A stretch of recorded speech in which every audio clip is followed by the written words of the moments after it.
Hey guys, welcome back. We're finally doing the video, myth busting, I guess we could call it. Little disclaimer, obviously this is on my car, this is my opinion, and this is kind of what I've found. Obviously you might find something completely different. I'm going to put a quick picture of the fuel tappets and what kind of condition they were in when I removed the old one and obviously compared to the OEM one. So there's going to be a picture appearing on the screen now. Now then, I found zero pitting, zero indentation, and all there was discoloration from the OEM spec, shall we say. So the OEM spec comes with kind of like a black coating. I don't know, I'm not sure 100% what it is, but basically what it had done is it had created a very shiny spot in the middle. Picture-wise, you could look at that and be like, oh my god, there's tons of wear, but I promise you, there is zero pitting and zero indentation. It is completely flat, just like the OEM one, which makes me kind of think me changing it isn't going to affect anything at all. But this is what we're here for, this is what we're going to do. So I'm going to put full scan on now, we're going to go for a drive on the exact same road, we're going to do a fourth gear pull, just like last time, and we're going to look at the fuel rail pressure and see if my 31,000 mile Fiesta ST has any difference in the graphs. And we're going to look at the graphs and it's going to kind of do a data analysis in a little while. So anyway, let's plug in full scan, let's get the car all set up ready for it, she's up to temperature, and then we're going to do a fourth gear pull and just see if the fuel rail pressure changes in any way or we see anything different in the graphs. A lot of tuners suggest that you do this. I say a lot of tuners, certain tuners suggest that you do this. I'm sure there's reasoning behind it, but I'm wondering if there's something a little bit deeper. So it's not like a normal this wears out part, it's more of a if you're on our tune it wears out part, so you may want to change it. Obviously, once again, opinions are all my own, I have no idea what I'm talking about, but it's just me kind of guessing and taking educated guesses at why certain people think it needs doing, while other people think it can run for 100,000 miles easily without any need to kind of change it. But anyway, we're going to get my first impressions. Let's go on to the video. Okay, so slightly different camera mount for you guys. Hopefully it stays stuck on the window, but we'll see. But either way, we are just going to connect to the vehicle now. So it's just connecting up. Obviously I'm going to have a little display probably down here so you guys can kind of see what's happening. I apologise that you can't see the top of my head, but hey, we're trying different camera mounts. So we're going to just switch the switch. That's connecting. Right, so once that's done, we're now going to go on to our settings. And we're just going to remove some of these. So we're going to remove throttle position. I promise you I'm going to put my foot down to the floor. I'm just trying to make it a bit clearer for the video. So throttle position's coming off. We're going to remove the MAF because, well, we'll keep the MAF there, and RPM we're going to keep. So that's all good to go. We are now ready to drive. Let's just test this.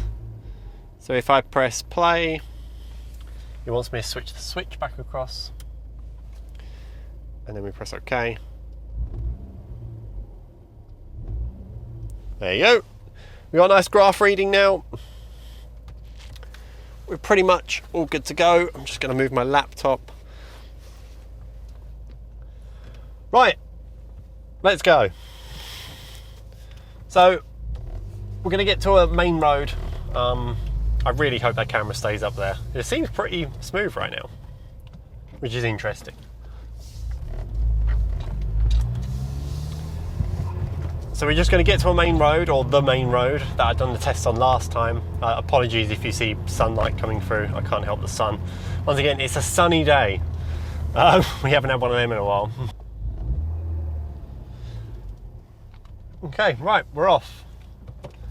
I'm going to just pull out of here. I'm going to get onto our straight road, hopefully get a bit of space. Going to be a fourth gear pull from about 1,600 revs. And we're off.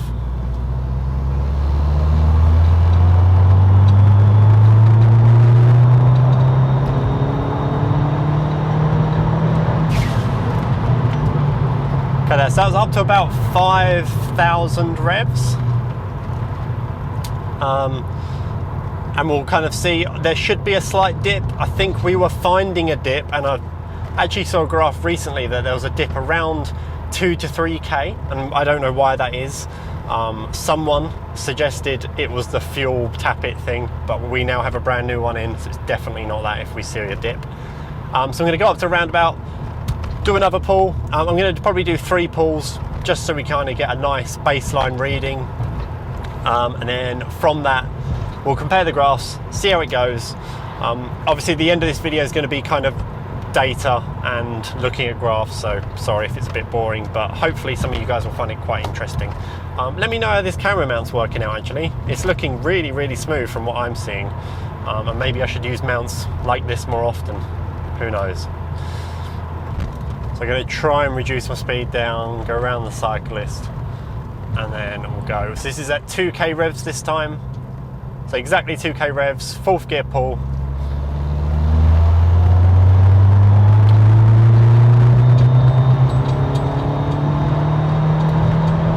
That's 5k.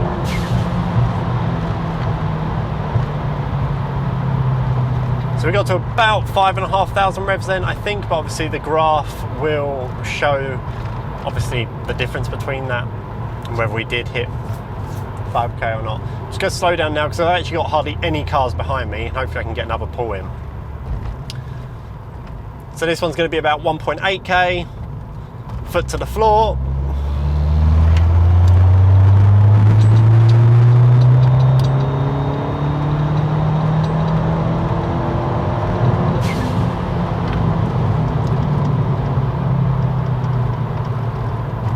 Cool. So that concludes that. In terms of feeling, do I feel anything? I mean, I did say in the previous video of me fitting it, some people might feel a placebo effect. I mean, if I do feel something, it's tiny. And I mean tiny. Once again, it's probably a placebo effect. There is, it's really hard to say because obviously we're talking like 2 or 3% probably is what I'm feeling more. But am I even feeling that, or is that just my head thinking that? I don't think I am, but I don't know. The car feels a bit more punchy, but it could just be the placebo effect. I'm going to put it down to placebo effect. Either way, we're going to look at the graphs. We're going to compare the graphs. But anyway, onto the data side of things. So let's snap to my room. So guys, the data. We're going to run through this as quickly as I can because I don't want to bore you with graphs. I've basically compiled it all together, worked out the kind of average or the mean or the medium. Basically, I've worked out all the data, worked out what's kind of the middle line or a middle line reading that I found, and then basically put them on the screens for you guys to see. So my head's now going to appear down this bottom corner, and the graphs are going to appear on the screen. Anyway, top one is the new cam bucket, bottom one is the old cam bucket. They will be labelled on the screen as well. The top one made, these are the exact same, so it was a 4th gear pull. The top fuel rail pressure made 157.4 bar. So that's 0.4 bar of fuel pressure basically. The bottom one, which is the old cam bucket, made 156 bar of fuel pressure.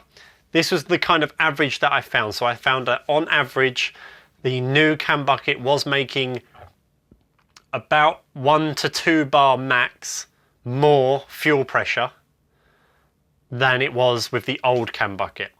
So in terms of 1 bar of fuel pressure, in real world terms, it's nothing. Absolutely nothing. Someone's going to tell me I'm wrong. Some tuner's going to pop up, or some man that knows everything about cars is going to pop up and say 1 bar of fuel pressure is actually tons. And if it is, I'm sorry. But in terms of 156 bar of pressure and 157 bars of pressure, in my mind, that's nothing. So, is it worth it? Let's talk about feeling. So feeling wise, I do feel like my car is a little bit more responsive, and I mean that completely. However, I'm still going to put it down to a placebo effect. I still think, because I know and I'm trying to find what my car feels like compared to obviously how it used to feel like, I have a feeling I'm trying to pick up absolutely everything and there could be so many variables that are changing it. So I'm going to put it down to the placebo.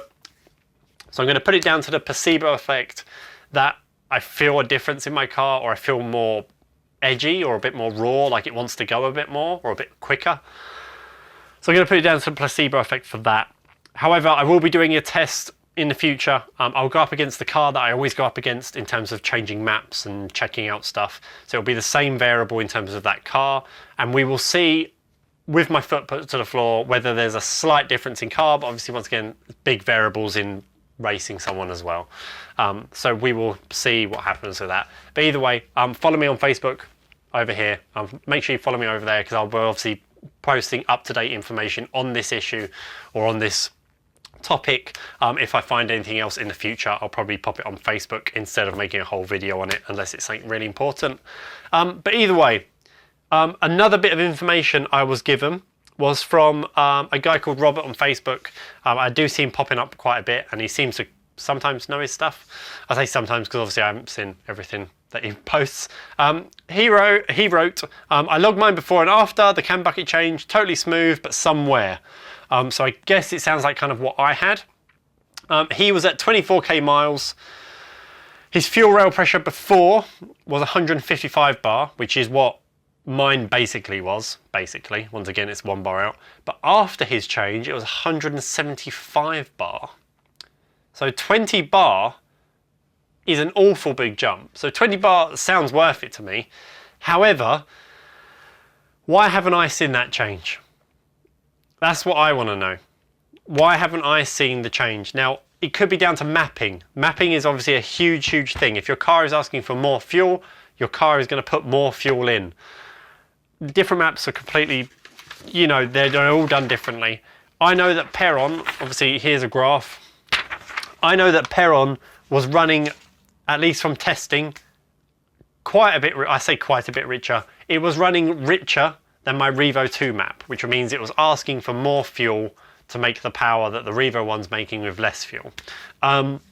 So that could be a huge thing, and that might be why Perron dealers say that you should get your fuel tappet changed regularly, because their Perron map is asking for more fuel, which means you might need more fuel pressure.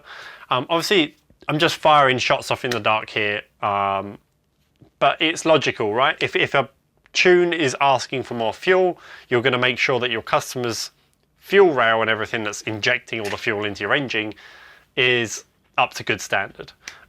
Makes sense. If you're using fuel to make power, you're going to need up-to-date new parts on your car. So that's something to think about. Obviously, everyone's tune's different. Now, just bear in mind, guys, that my car is at 31k miles. I've run Perron Stage 2 Pro for about 10k miles, and I've run Revo 2 for about 2 or 3k miles, probably around there, estimates. And I came out with, once again, what I would call zero wear, and I've made 1 bar more fuel pressure. Now, I don't know if that means that's just because my car is happy running at that pressure and it isn't even asking for any more pressure, while maybe Robert's car was asking for 175 of bar, but it couldn't achieve it because of the cam bucket wear.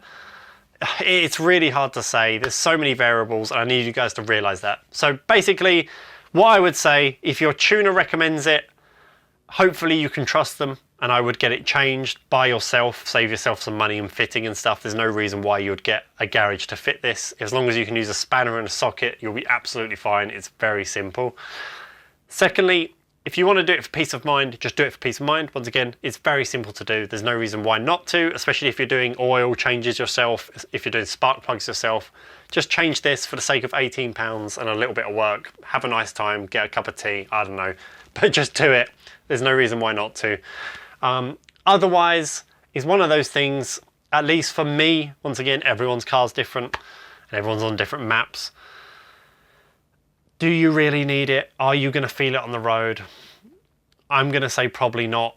Maybe some of you will, especially if your maps are kind of running very, very rich. It might wear your fuel tappet out a bit more. I have a feeling it's to do with how rich it runs, but either way, obviously this is all stipulation or whatever from a guy that has no idea what he's talking about. I'm sure tuners will understand a lot more and they can tell you a lot more information. So if you want to know, ask the people that are telling you to get the fuel tappet, why you need it, and ask them for results in terms of what happens when you change the fuel tappet. Is it going to be a physical feeling that you're going to feel, or is it simply you know your car's running healthier? So anyway, thank you guys for watching. That'll be all for now. Leave a comment down below if you expected these results or if you expected something completely different. If you think I've missed something, once again, leave it in the description. I'm just one man trying to figure out what's going on with this fuel rail pressure and this little myth of the fuel cam bucket wearing out and people needing to change it and spend money on another part on your car. Either way, thank you guys for watching. Like and subscribe, and I'll see you guys in the next video.